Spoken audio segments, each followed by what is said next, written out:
hot. Look how he ate that thing on that head. Old Divine Swimbait head right there. Hey guys, my name is Billy Lawson and I'm your Lake Fork Guide. Hey, I want to talk to you about some 6th Sense fishing products today. We're out here in deep East Texas. We got a big grass flat out in front of me right here. There's some matted grass behind us. There's some scattered grass out in front of us. Hey, when I get in that situation, super clear water, a lot of scattered grass where I can fish over the top of it clean, I love to go to a swim bait with a top hook style jig head. And 6th Sense Fishing makes what is, in my opinion, the very best one on the market today. And right now I'm gonna tell you why. So today, the grass we're fishing over is it's not a real big gap between the surface and the grass. Like the water we're in is 10 to 12 feet, but the grass itself is only a foot or two below the surface. So I'm going with a light one. This right here is a 3/8 ounce Divine Swimbait Jig Head by 6th Sense. And the big deal about this is there's a lot of, I mean, it's got a fish head, it's got a good finish, and that's great. There's a lot of them on the market that have that. The big deal is this screw lock right here. To me, this is a big deal because you're gonna save so many swim baits once you get them on here correctly, and I'm gonna show you how to do that. It's kind of a pain getting them on here, but it's so worth the time. You do it the night before, and you literally can go entire days at times with one bait, catching tons of fish. All right, so first thing I want to do when I'm lining this jig head up, I want to measure off where it's going to be. So I'm going to kind of put it up to the head. I'm going to kind of position my fingers where I want the hook to come out of the back.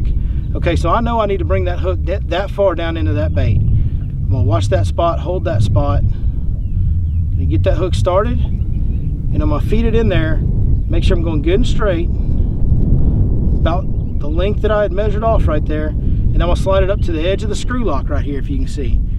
Okay, now what you got to do, this is where it gets a little tricky to get this thing on here. You got to kind of bend this tail through and put a little pressure and start screwing that swim bait on. And we'll just get it all the way screwed on there, just twisting it around the hook, bending that tail up, and get that swim bait on there nice and straight and all the way to the head.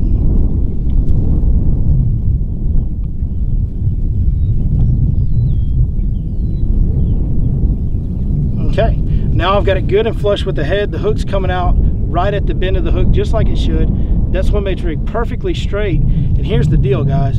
It won't come off, no matter what those fish do. Unless they literally tear the tail off your bait, that swim bait's gonna be good, most likely for the entire day. It is really crazy how much money and how many baits this jig head right here can save you. The 6th Sense Divine Swim Jig comes with the same screw locking system, so that when you put your swim jig trailers on there, same deal. You save yourself a lot of time, you become more efficient on the water, which leads to more catches, and the pocketbook gets a little heavier too. Not a bad deal. So now that I've showed you guys the situation, I've showed you how to rig up this bait, let's talk about the equipment I'm using to get these fish in the boat. This is a 6th Sense Lux rod. This is the 7.5 heavy with a moderate fast action. It is absolutely perfect for a swim bait. You know, fish tend to bump a swim bait a lot, and sometimes you gotta let them load up on a little bit before you swing. That moderate action on this rod right here give me a little extra tip to allow that fish to load up on that bait a little more before I really connect and drive that hook home. But yet it's 7.5 and it's heavy, so I still got plenty of meat to handle those fish, horse them to the boat, and get them in right now.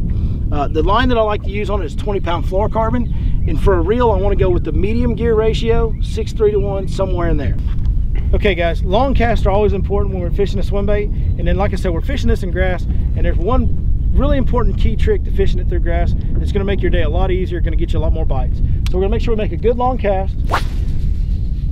And then the big deal is to point the rod directly down the line. If you have that rod angled in any way whatsoever, when that bait hits that grass, that rod's going to bend. And every time that rod bends, that allows that grass to load onto your rod. So what you want to do is point directly at it and just do your medium retrieve, slow retrieve. You can kind of play with the speed. See, right now I'm in some grass and it just popped out because I'm pointing the rod directly in line with my line. There's no give, there's no shock absorber, so that bait pops through that grass. Just did it again, just did it again. I'm hitting a bunch of hydrilla right now because I let it sink because I'm talking to y'all. So we'll get it up out of that hydrilla a little bit. And here we go. Just reel it right on in. You know, it'll come right through there.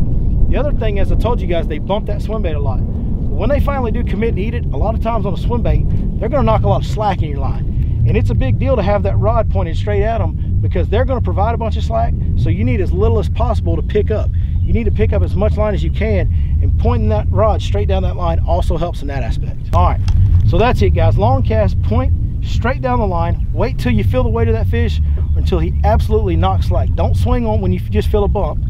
And once he's got it, man, drop the hammer. You got a big rod, you got a big line. Let's get him in the boat right now. And that's how we do it. Try those tips. Hopefully it'll help you put more big fish in the boat, and we'll see you guys next time.